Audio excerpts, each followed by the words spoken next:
All right, guys, it's Paul Singh, the Market Speculator with bullsonwallstreet.com. We're going to quickly touch on seasonality. Uh, Now, it's not the be all end all, but we do take it into account when we think about our approach to the positions we're going to take. So, heading into February, we talked about February seasonality, and February tends to be one of the worst months of the year. It played out that way in February where we were actually down for the first time in, I think it was 10 or 11 months.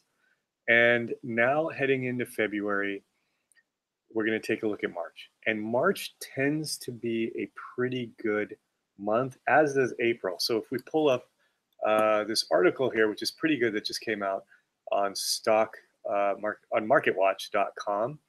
They've got some good charts here. You can see going back to 1950, not only going back to 1950, but especially in the last 10 years here, tends to be pretty good. One of the stronger periods of the year. And then if we look here, when it is strong, it is very strong. Return when positive 4%, which is the highest number here. Surprising, because usually we get our best months in the fall. Actually, October is the best, then March. And when it is down, it's not down that much, only 1.8%, which is tied for the best here in the year. So think about how we take this into account. It does not mean we just load the farm here just because, load up the truck or whatever the saying goes, just because of that seasonality. But we take that into account. We know where the market is right now. We had this huge down move, big hammer here. We've played this bounce well, and now we're halfway into this range and testing this level. So I'm not just going to jump in here. I need to see some market strength. But if we start to see market strength and we get a signal that we're going to start the next move to test the highs, I will likely get a little more aggressive than normal because of that March seasonality and knowing how things tend to play out in March. There's some fundamental reasons for that, which we don't need to get into, but there are fundamental reasons in the market why March and April tend to be good months and why February is not. So we take that into account.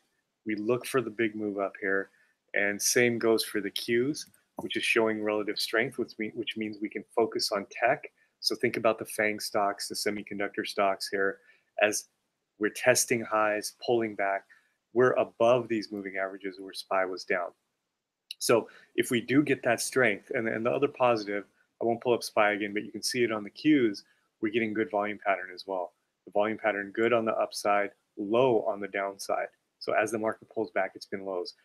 So these are good indications that if we decide to get aggressively bullish, we can get more aggressive. We've got seasonality in our favor, we've got volume pattern in our favor, and we've got the overall market pattern, which is starting to look pretty good after this ugly sell off.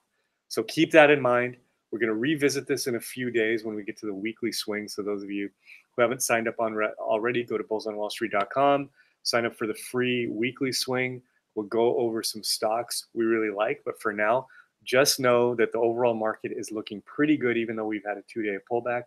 But we're going to wait for a good signal. When we get that, we will get aggressive. So take it easy going into the weekend. And then as we get ready for next week, we'll think about some of the stocks we're going to play. And the easy answer is the FANG stocks: Facebook, Amazon, Netflix, Google, NVIDIA, and some other semiconductors. Tech is really good. Retail is really good with Macy's, Kohl's, JCPenney's, and some of those guys. So keep March seasonality in mind.